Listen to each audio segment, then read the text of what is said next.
Judge ಆದವನು ಕೆಳಗೆ ಬಂದು ಈ ಮಗಂದು ಅಮೌಂಟ್ ಯಾರು ಕಟ್ತೀನಿ, ನಾನು ಕಟ್ತೀನಿ. ಯಾಕೆ ಗೊತ್ತಾ? ಆ ಮಗನನ್ನು ಬಹಳ ಪ್ರೀತಿ ಮಾಡಿದ ಕಾರಣ. 2000 ವರ್ಷಗಳ ಹಿಂದೆ ಯೇಸು ಕ್ರಿಸ್ತನು ಮಾಡಿದ್ದು ಹಾಗೆ. ನಾವೆಲ್ಲ ಪಾಪಿಗಳಾಗಿ, ನಾವೆಲ್ಲ ದ್ರೋಹಿಗಳಾಗಿ, ಶಾಪಗ್ರಸ್ತರಾಗಿ, ದೇವರಿಂದ ದೂರ ಆದಂಥ ಸಮಯದಲ್ಲಿ ಪರಲೋಕದ ದೇವರು ಆತನು ಈ ಲೋಕಕ್ಕೆ ಇಳಿದು ಬಂದು ನಾವು ಅನುಭವಿಸ್ಬೇಕಂತ ದಂಡ, ನಾವು ಅನುಭವಿಸ್ಬೇಕಂತ ಶಿಕ್ಷೆನು ಆತನ ಮೇಲೆ ಹಾಕ್ಕೊಂಡು ನಮ್ಮನ್ನು ಆ ಒಂದು ಶಿಕ್ಷೆಯಿಂದ, ಆ ಒಂದು ಅಪರಾಧದಿಂದ, ಆ ಒಂದು ಶಾಪದಿಂದ, ಆ ಒಂದು ಪಾಪದಿಂದ ನಮ್ಮನ್ನು ಬಿಡುಗಡೆ ಮಾಡಿದ್ದಾರೆ. ಹಲ್ಲೆಲೂಯಾ. ಯೋಹಾನ 1ನೇ ಅಧ್ಯಾಯ 12ನೇ ವಚನ ಹೇಳ್ತದೆ, ಯಾರ್ಯಾರು ಆತನನ್ನು ಅಂಗೀಕರಿಸಿದ್ರು, ಆತನ ಮೇಲೆ ನಂಬಿಕೆ ಇಟ್ಟರು, ಅವರಿಗೆಲ್ಲರಿಗೂ ದೇವರ ಮಕ್ಕಳಾಗುವ ಅಧಿಕಾರ ಕೊಟ್ಟನು ಎಂಬುದಾಗಿ ದೇವರ ವಾಕ್ಯ ಹೇಳ್ತದೆ. ಇವತ್ತು ಯಾರ್ಯಾರು ಆತನನ್ನು ಅಂಗೀಕರಿಸ್ಕೊಳ್ತೀವೋ, ಆತನ ಹೆಸರಿನಲ್ಲಿ ನಂಬಿಕೆ ಇಡ್ತೀವೋ, ಅವರೆಲ್ಲ ಯಾರ ಮಕ್ಕಳಂತೆ? ದೇವರ ಮಕ್ಕಳು. ಹಾಗಾಗಿ ಇವತ್ತು ನಮಗೆ ಗುಡ್ ನ್ಯೂಸ್ ಏನಂದ್ರೆ, ಈ ಲೋಕದಲ್ಲಿ ಒಂದೇ ಒಂದು ಗುಡ್ ನ್ಯೂಸ್ ಏನಂದ್ರೆ, ಯೇಸು ಕ್ರಿಸ್ತನು ನಮ್ಮನ್ನು ಸ್ವಂತ ಮಕ್ಕಳನ್ನಾಗಿ ಮಾಡಿ ಪ್ರೀತಿಸಿ ಆತನು ಈ ಲೋಕಕ್ಕೆ ಬಂದನು. ತಪ್ಪು ಮಾಡಿದ್ಯಾರು? ಆಕ್ಸಿಡೆಂಟ್ ಮಾಡಿದ್ಯಾರು? ಮಗ. ದಂಡ ಕಟ್ಟಿದ್ಯಾರು? ಅಪ್ಪ. Very good. ಹಾಗೆ ಪಾಪ ಮಾಡಿದ್ಯಾರು? ನಾವೆಲ್ಲರೂ. ಆದ್ರೆ ಅದರ ದಂಡನೆ ಹೊತ್ತುಕೊಂಡರು ಯಾರು? ಯೇಸು ಸ್ವಾಮಿ.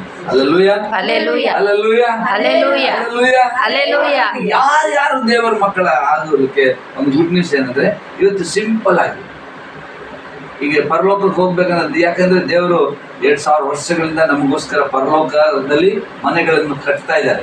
ಯಾರ್ಯಾರು ಪರಲೋಕಕ್ಕೆ ಹೋಗ್ಬೇಕಾದ್ರೆ ನಾವೆಲ್ಲ ಹೋಗ್ಬೇಕಂತೀವಿ. ಸಿಂಪಲ್ ಆಗಿ ಇವತ್ತು ನಾನು ಏನು ಹೇಳಲಿಕ್ಕೆ ಬಯಸ್ತೀನಿ ಅಂದ್ರೆ, ಯಾರು ಯೇಸು ಕ್ರಿಸ್ತನ ಅಂಗೀಕಾರ ಮಾಡಿ ಆತನನ್ನ ಪಾಪಗಳಿಗೋಸ್ಕರ ಸತ್ತು 3ನೇ ದಿನದಲ್ಲಿ ಎದ್ದು ಬಂದಿದ್ದಾರೆ ಎಂಬುದಾಗಿ ಯಾರು ಆತನ ಮೇಲೆ ನಿರೀಕ್ಷೆ ಇಡ್ತೀರೋ ಅವರಿಗೆಲ್ಲರಿಗೂ ದೇವರ ಮಕ್ಕಳಾಗುವಂತ ಅಧಿಕಾರ ಕೊಟ್ಟಿದ್ದಾರೆ. ಸಿಂಪಲ್ ಆಗಿ ಗುಡ್ ನ್ಯೂಸ್ ಏನಂದ್ರೆ, ನಾವು ಯಾವಾಗ ಯೇಸು ಕ್ರಿಸ್ತನನ್ನು ಅಂಗೀಕಾರ ಮಾಡ್ತೀವಿ, ಆತನಿಗೆ ಆರಾಧನೆ ನೋಡಿ. ಮೂಡನ ದೇಶದ ಜೋಯಿಸರು ಯೇಸು ಕ್ರಿಸ್ತನು ಹುಟ್ಟಿದ್ದಾನೆ ಎಂಬುದಾಗಿ ಒಂದು ನಕ್ಷತ್ರ ಅವ್ರು ನೋಡ್ಕೊಂಡು ಮೂಡನ ದೇಶದಿಂದ ಬಂದರು. ಎಲ್ಲಿ? ಯೇಸು ಇರುವಂತ ಸ್ಥಳದಲ್ಲಿ. ಅವ್ರು ಬರ್ಲಿಕ್ಕೆ 1 ತಿಂಗಳಾಯ್ತಂತೆ. ಯೇಸು ಕ್ರಿಸ್ತನು ಹುಟ್ಟುವಂತ ಮನೆಗೆ ಬರ್ಲಿಕ್ಕೆ 1 ತಿಂಗಳಾಯ್ತಂತೆ. ಅವ್ರು ಬಂದು ಯೇಸುನ ಪಾದಕ್ಕೆ ಬಿದ್ದು, ಅಡ್ಡ ಬಿದ್ದು ನಮಸ್ಕರಿಸಿ, ತಾವು ತಂದಂತ ರಕ್ತ, ಓಳ, ಚಿನ್ನ, ಬೆಳ್ಳಿಗಳನ್ನು ಆತನ ಮುಂದೆ ಇಟ್ಟು ನಮಸ್ಕರಿಸಿದರು. ಇವತ್ತು ಯೇಸು ಕ್ರಿಸ್ತನ ಬಯಸೋದೇನು ಗೊತ್ತಾ? ಇವತ್ತು ನಮಗೆಲ್ಲ ಗೊತ್ತು ಬೆಂಗಳೂರಲ್ಲಿ ಏನು ನಡೀತಾ ಇದೆ ಅಂತ. ಇವತ್ತು ಭಾಳ ಜನ ಎಚ್ಚರವಾಗಿ ಇವತ್ತು ಭಾಳ ಎಚ್ಚರಿಕೆ ಆಗಿರ್ಬೇಕು. ಇವತ್ತು ನಾವು ನೋಡ್ತಾ ಇದ್ದೀವಿ, ಕಣ್ಣು ಮುಂದೆ ನೋಡ್ತಾ ಇದ್ದೀವಿ, ಎಷ್ಟೋ ಗಂಡಸರು ಹೆಂಡತಿ ತವ್ರ ಮನೆಗೆ ಹೋಗಿದ್ದಾರೆ ಅಂದರೆ ಅವ್ರ ಮನೇಲಿ ಇನ್ನು ಯಾರೋ ಬಂದು ಕೂತ್ಕೊಂಡು ಮಜಾ ಮಾಡ್ತಾ ಇದ್ದಾರೆ. ಇವತ್ತು ಎಷ್ಟು ಹೆಂಗಸರು ಅಷ್ಟೇ, ಗಂಡ ಕೆಲ್ಸಕ್ಕೆ ಹೋಗಿದ್ದಾನಂದ್ರೆ ಆ ಗಂಡ ಕೆಲ್ಸಕ್ಕೆ ಹೋದ ತಕ್ಷಣನೇ ಎಲ್ಲರಲ್ಲ, ಕೆಲವರು ಬೇರೆ ಬೇರೆ ಬೇರೆ ಪುರುಷನ ಜೊತೆಗೆ ಸಂಪರ್ಕ ಇಟ್ಕೊಂಡು ಆ ಕುಟುಂಬಗಳನ್ನು ಹಾಳು ಮಾಡ್ಕೊಳ್ತಾ ಇದ್ದಾರೆ. ಏನು ಹೇಳಲಿಕ್ಕೆ ಬಯಸ್ತಿದ್ವಿ? ಇವತ್ತು ಪರಲೋಕಕ್ಕೆ ಹೋಗ್ಬೇಕಂದ್ರೆ, ನಮಗೋಸ್ಕರ ದೇವರು ಸಿದ್ಧ ಮಾಡಿರುವಂಥ ಆ ಸ್ಥಳಕ್ಕೆ ಹೋಗ್ಬೇಕಂದ್ರೆ ನಮ್ಮ ಹೃದಯ, ಕಣ್ಣು, ಹಿಂದಿಯಲ್ಲಿ ಒಂದು ಮಾತು ಹೇಳ್ತಾರೆ, ಘಮಂಡ್ ಅಂದರೆ ದಂಬ. ಕಣ್ಣಿನ ಆಸೆ, ಶರೀರದ ಆಸೆ, ಬದುಕು ಬಾಳಿನ ದಂಬ.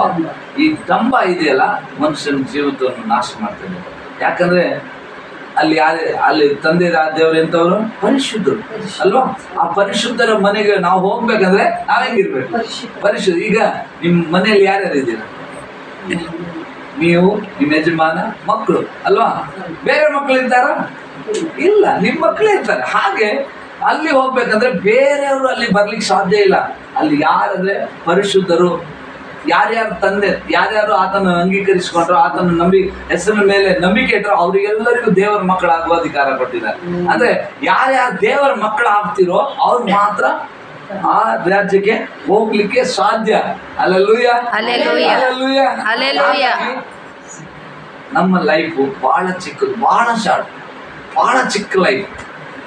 ಇದರಲ್ಲಿ ಪರಿಶುದ್ಧರಾಗಿ, ನೀತಿವಂತರಾಗಿ, ನಂಬಿಕಸ್ಥರಾಗಿ ನಾವು ಬದುಕುವುದಾದ್ರೆ ಖಂಡಿತವಾಗಿ ನಮಗೊಂದು ದಿನ ನಾವು ಯಾರ್ಯಾರನ್ನು ಕಳ್ಕೊಂಡಿದ್ದೀವೋ, ನಾವು ಯಾರ್ಯಾರನ್ನು ನಾಶಪಡಿಸ್ಕೊಂಡಿದ್ದೇವೋ ಅಲ್ಲಿ ನಾವು ಹೋಗ್ತೀವಿ.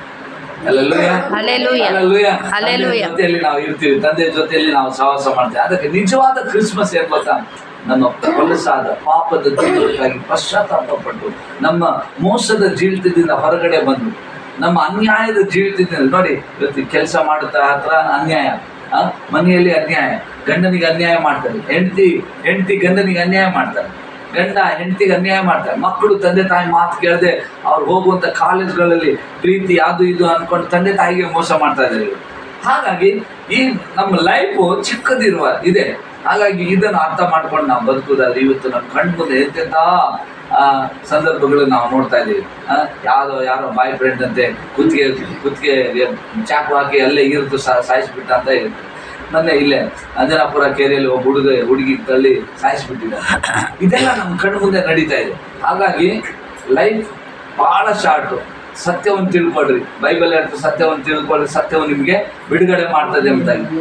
ಈ ಲೈಫಲ್ಲಿ ಸತ್ಯವನ್ನು ನಾವು ತಿಳ್ಕೊಂಡು ನಾವು ಬದುಕೋದ್ರಿಂದ ಖಂಡಿತವಾಗಿ ಕರ್ತನು ನಮ್ಮನ್ನು ಆಶೀರ್ವಾದ ಮಾಡ್ತಾರೆ. ಈ ಚಿಕ್ಕ ಲೈಫು ಚೊಕ್ಕದಾಗಿರಲಿ, ನಿಮ್ಮ ಕುಟುಂಬ ಭದ್ರಪಡಿಸ್ಕೊಳ್ರಿ, ನಂಬಿಕೆಯಲ್ಲಿ ನಿಂತ್ಕೊಳ್ರಿ, ದೇವರನ್ನು ಆರಾಧನೆ ಮಾಡಿರಿ, ಪರಿಶುದ್ಧರಾಗಿ ಬದುಕ್ರಿ, ಗಂಡ ಹೆಂಡತಿಯಲ್ಲಿ ಒಳ್ಳೆ ಸಂಬಂಧ ಇರಲಿ, ಆ ಮಕ್ಕಳಲ್ಲಿ ಒಳ್ಳೆ ಐಕ್ಯತೆ ಇರಲಿ. ಯಾವಾಗಲೂ ಸಾಯಂಕಾಲ ಆದಾಗ 1 ನಿಮಿಷ 10 ನಿಮಿಷ ಕೂತ್ಕೊಳ್ಳಿ, ಪ್ರಾರ್ಥನೆ ಮಾಡಿರಿ, ದೇವರೇ ಈ ದಿನ ನಮಗೆ ಕೊಟ್ಟಿದ್ದಕ್ಕಾಗಿ ಸ್ತೋತ್ರ ಅಂತ ಹೇಳ್ರಿ, ದೇವರನ್ನು ಆರೈಕೆ ಮಾಡಿರಿ, ದೇವರಿಗೆ ಆರಾಧನೆ ಮಾಡಿರಿ. ದೇವರು ನಿಮ್ಮ ಲೈಫನ್ನು ಲೀಡ್ ಮಾಡ್ತಾರೆ, ಆತನ ಗೈಡ್ ಮಾಡಿ ನಿಮ್ಮನ್ನು ನಡೆಸ್ತಾರೆ. ದೇವರು 2 ವಾಕ್ಯಗಳನ್ನು ಆಶೀರ್ವಿಸಲಿ. ಕರ್ತನು ನಿಮ್ಮನ್ನು ಆಶೀರ್ವಾದ. ಒಂದು ಚಿಕ್ಕ ಪ್ರಾರ್ಥನೆ ಮಾಡೋಣ. ಯೇಸುವಿನ ನಾಮ